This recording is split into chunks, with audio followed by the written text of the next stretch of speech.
નમસ્કાર દોસ્તો, સુપરફાસ્ટ તાજા સમાચારમાં તમારું સ્વાગત છે। દેશ, દુનિયા અને ગુજરાતના તાજા, મોટા અને સૌથી મહત્વપૂર્ણ સમાચાર જાણીએ તે પહેલા તમે ચેનલમાં નવા હોય તો ચેનલને જરૂરથી સબસ્ક્રાઇબ કરીને વિડીયોને લાઇક કરી દેજો।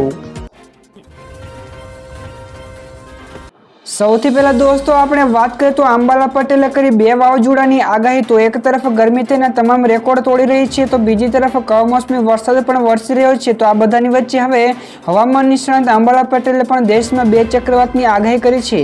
તેમણે જણાવ્યા અનુસાર 24 મેથી લઈને 5 જૂન 2024ની વચ્ચે એકાએક હવામાનમાં પલટો આવશે અને જૂનથી શરૂઆતમાં જ અરબી સમુદ્રમાં ચક્રવાત સર્જાશે। તો બંગાળના ઉપસાગરમાં પણ એવું જ ચક્રવાત ઉદ્ભવશે તેની પણ આગાહી કરી છે, જેથી એક સાથે 2 વાવાઝોડા ત્રાટકે તેવી શક્યતા દર્શાવી છે।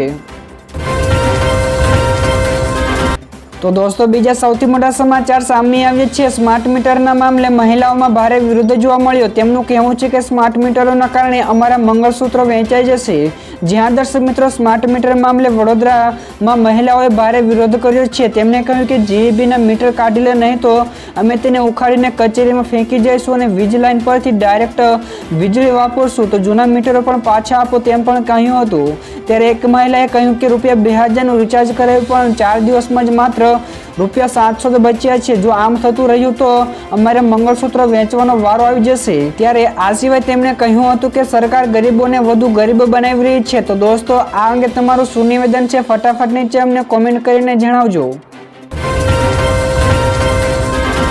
આગળ દોસ્તો વધુ એક સૌથી મોટા સમાચાર મળ્યા છે। ભારતીય હવામાન વિભાગની આગાહી। તો ગુજરાતભરની સાથોસાથ દેશના વિવિધ રાજ્યોમાં પણ ગરમી વધી ગઈ છે। ત્યારે દેશના હવામાન વિભાગ એટલે કે IMDએ નવી આગાહી કરી છે। તે અનુસાર આગામી 5 દિવસ દરમિયાન ઉત્તર પશ્ચિમ ભારતના મેદાની વિસ્તારોમાં લૂથી લઈને ગંભીર લૂની સ્થિતિ પણ યથાવત રહેવાની શક્યતા દર્શાવી છે। તેમજ આગામી 3 દિવસ દરમિયાન પૂર્વ અને મધ્ય ભારતમાં હીટવેવની સ્થિતિ પણ યથાવત રહેવાની સંભાવના દર્શાવી છે। ત્યાર પછી દોસ્તો બીજા સૌથી અગત્યના સમાચાર મળ્યા છે। વરસાદના કારણે ખેતીને ભારે નુકસાન થયું। તો કમોસમી વરસાદે ખેડૂતોને રાતા પાણી રોવડાવ્યા છે। તો ગઈકાલે ફરી એકવાર કમોસમી વરસાદ અનેક જગ્યાએ વરસ્યો હતો અને પવનના કારણે ખેતરમાં ઊભા પાકને અને પપૈયાની ખેતીને ભારે નુકસાન થયું છે। તો ખેડૂતોને ભારે નુકસાન ભોગવવાનો પણ વારો આવ્યો છે અને લાંબા સમયથી પપૈયાની માવજત કરતા ખેડૂતોના પપૈયા પળભરમાં જ ભોંય ભેગા થઈ જતા ખેડૂતોને ભારે હાલાકી ભોગવવાનો આ વારો આવ્યો છે। ત્યારે પાલનપુર સહિત આજુબાજુના વિસ્તારોમાં પણ વરસાદે ઘણું જ નુકસાન પહોંચાડ્યું છે। તો દોસ્તો બીજા સૌથી મહત્વપૂર્ણ સમાચાર મળ્યા છે। વિદેશમાં પૈસા મોકલવા મોંઘા થયા, ચાર્જમાં પણ વધારો થયો છે। ત્યારે હવે વિદેશમાં પૈસા મોકલવા મોંઘા થશે। તો SBI, HDFC અને એક્સિસ સહિતની ભારતની ઘણી બધી બેંકોએ ટ્રાન્ઝેક્શન ચાર્જમાં વધારો કર્યો છે। તો RBIએ ભારતમાંથી વિદેશમાં પૈસા મોકલવા માટે લિબરલાઇઝ રેમિટન્સ સ્કીમ એટલે કે LRS સ્કીમ ચલાવે છે। તો આ યોજના હેઠળ એક ભારતીય એક વર્ષમાં $2.5 લાખ સુધીની રકમ જ શિક્ષણ અને તબીબી ખર્ચ માટે મફત મોકલી શકે છે। પરંતુ હવે મોટાભાગની બેંકોએ ચાર્જ વસૂલવાનું શરૂ કરી દીધું છે। આગળ દોસ્તો વધુ એક સૌથી અગત્યના સમાચાર સામે આવ્યા છે। અમદાવાદ વડોદરાના 27 બિલ્ડરોને ત્યાં ITના દરોડા। તો લોકસભાની ચૂંટણી પૂરી થતાં જ ઇન્કમટેક્સ વિભાગ સક્રિય થયો છે। તો અમદાવાદ અને વડોદરાના બિલ્ડર ગ્રુપ ITની રડારમાં આવ્યા છે। તો 27 બિલ્ડરોને ત્યાં દરોડા પાડવામાં આવ્યા છે। તો અમદાવાદ વડોદરાના ખૂંખાર ગ્રુપ, માધવ કન્સ્ટ્રક્શન વગેરે જેવા જગ્યા ઉપર સર્ચ ઓપરેશન હાથ ધરાયું છે। તો સુધીર ખુરાના, વિક્રમ ખુરાના, આશિષ ખુરાના, અશોક ખુરાના ત્યાં પણ દરોડા પાડ્યા છે, જેમાં દસ્તાવેજ અને હાર્ડ ડિસ્ક પણ સહિતની વસ્તુ જપ્ત કરાઈ છે। તો દોસ્તો બીજા સૌથી મહત્વપૂર્ણ સમાચાર મળ્યા છે। આજે પણ ભયંકર ગરમી માટે તૈયાર રહેજો। તો રાજ્યભરમાં ગરમીનો પારો નવો રેકોર્ડ બનાવી રહ્યું છે। તો આકાશમાંથી જાણે અંગારા વરસી રહ્યા હોય તેમ પણ લાગી રહ્યું છે। તો ગઈકાલે રાજ્યના 4 શહેરોમાં તાપમાન 44 ડિગ્રીને પણ પાર પહોંચ્યું હતું। ત્યારે આ સિવાય 12 જેટલા વિસ્તારોમાં 40 ડિગ્રીથી પણ વધારે તાપમાન નોંધાયું હતું। તેવામાં આજે પણ આવી જ હવે આકરી ગરમી પડવાની આગાહી કરી છે। તો કેટલાક વિસ્તારોમાં આજે પણ પારો 45 ડિગ્રી અને 45 ડિગ્રીને પણ પાર પહોંચી શકે છે। તો માત્ર એટલું જ નહીં, પણ હવામાન વિભાગના જણાવ્યા અનુસાર આગામી 6 દિવસ ગરમીથી રાહતની કોઈ પણ પ્રકારની શક્યતા નહીવત છે। ત્યાર પછી દોસ્તો બીજા સૌથી મહત્વપૂર્ણ સમાચાર મળ્યા છે આધાર કાર્ડની ફ્રી સેવા. તો આજે જ તેનો લાભ લો. તો આધાર કાર્ડ અપડેટ કરવાનું બાકી હોય કે રહી ગયું હોય તો તમારા માટે ફરી એકવાર નવી તક આવી છે. તો UIDAIએ સુધારા ફી માફ કરી છે અને હવે તમે 14મી જૂન સુધી ફ્રીમાં આધાર કાર્ડની વિગતો અપડેટ કરી શકો છો. તો તમારે 50 રૂપિયાની ફીની ચૂકવણી પણ નહીં કરવી પડે. તો આ સમયગાળા દરમિયાન નાગરિકોને કોઈપણ પ્રકારની વધારાની શુલ્ક વિના તેનો ફોટો, સરનામું, ઉંમર, જન્મ તારીખ, લિંગ, મોબાઈલ નંબર અને ઈમેલ જેવી માહિતી અપડેટ કરી શકો છો. તો દોસ્તો ફટાફટ આગળના બીજા સૌથી મોટા સમાચાર સામે આવ્યા છે. અમિત શાહે કહ્યું કે બહુમતી ના મળી તો આ છે ભાજપનો પ્લાન બી. જ્યાં દર્શક મિત્રો લોકસભાની ચૂંટણી દરમિયાન ગૃહમંત્રી અમિત શાહે એક મુલાકાતમાં બહુમતી ના મળે તો ભાજપના પ્લાન બી વિશેની વાત કરી હતી અને કહ્યું કે પ્લાન બી ત્યારે જ બનાવવાની જરૂર છે જ્યારે પ્લાન એ ની સફળ થવાની શક્યતા 60%થી પણ ઓછી હોય. ત્યારે આ સિવાય શાહે કહ્યું કે મને ખાતરી છે કે PM મોદી પ્રચંડ બહુમતી સાથે સત્તામાં આવશે. આ સિવાય તેમણે કહ્યું કે અમને 400 સીટો જોઈએ છે કારણ કે અમે દેશની રાજનીતિમાં સ્થિરતા લાવવા માંગીએ છીએ. તો દોસ્તો બીજા સૌથી અગત્યના સમાચાર સામે આવ્યા છે. ઇસરોનું નવું મિશન હવે મંગળ ઉપર લહેરાશે ત્રિરંગો. તો ઇસરોએ હવે મંગળ ઉપર ત્રિરંગો લહેરાવવાની તૈયારી કરી રહ્યું છે. તો ઇસરોના જણાવ્યા અનુસાર મંગળ ઉપર રોવર અને હેલિકોપ્ટરને પણ લેન્ડ કરવાનું લક્ષ્ય છે. તો આ પ્રોજેક્ટને મંગળયાન 2 નામ આપવામાં આવ્યું છે, જેને લઈને LVM-3નો ઉપયોગ કરીને લોન્ચ કરવામાં આવશે. ત્યારે અત્યાર સુધીમાં માત્ર અમેરિકા અને ચીન જ મંગળ ઉપર પહોંચવામાં સફળ રહ્યા છે. ત્યારે ભારતીય રોવરને નાસાના લેન્ડિંગ રોવરમાંથી પ્રેરણા લઈને તૈયાર કરવામાં આવ્યું છે.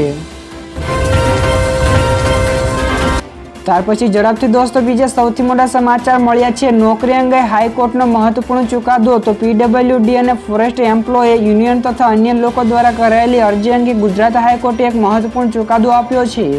ત્યારે હાઈકોર્ટે કહ્યું કે અગાઉથી જ જાણે કે નોટિસ આપ્યા વિના કામદારને નોકરીમાંથી છૂટા કરવા એ કુદરતી ન્યાયનો સિદ્ધાંત વિરુદ્ધનું પગલું કહેવાય. તો આ સાથે વન વિભાગના કામદારોને પણ નોકરીમાંથી દૂર કરવાના મેનેજમેન્ટના નિર્ણયને હાઈકોર્ટે રદબાતલ કરવાનો ઠરાવ્યો છે. તો રજૂઆતની તક આપીને યોગ્ય નિર્ણય લેવાના પણ આદેશો રજૂ કર્યા હતા. તો દોસ્તો ત્યારબાદના બીજા સૌથી અગત્યના સમાચાર શેર માર્કેટ વિશે પણ મળ્યા છે. તો સામાન્ય સુધારા સાથે ઉછાળા સાથે બંધ રહ્યું હતું શેરબજાર. તો જ્યાં દર્શક મિત્રો શેરબજારમાં ગઈકાલે નજીવો વધારો જોવા મળ્યો. તો સેન્સેક્સમાં 88 પોઈન્ટના વધારા સાથે 74,005 અંક ઉપર બંધ રહ્યો, જ્યારે નિફ્ટીમાં પણ 35 પોઈન્ટના ઉછાળો જોવા મળ્યો.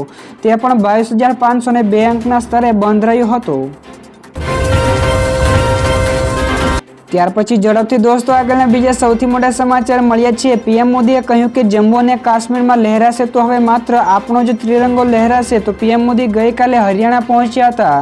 તે દરમિયાન એક PM મોદીએ રેલી સંબોધિત કરી હતી અને કહ્યું કે તેમણે એક નેતા કહી રહ્યા છે કે અમે જમ્મુ અને કાશ્મીરમાંથી કલમ 370 ફરી એકવાર લાગુ કરીશું. તેનો અર્થ એ છે કે આતંકવાદને ફરીથી ખુલ્લી છૂટ, ફરીથી કાશ્મીરમાં ખૂન ખરાબા કરાવીશું. તો હું કોંગ્રેસના લોકોને કહેવા માંગુ છું કે જમ્મુ અને કાશ્મીરમાં લહેરાશે તો હવે માત્ર આપણો એટલે કે ભારતનો ત્રિરંગો જ લહેરાશે.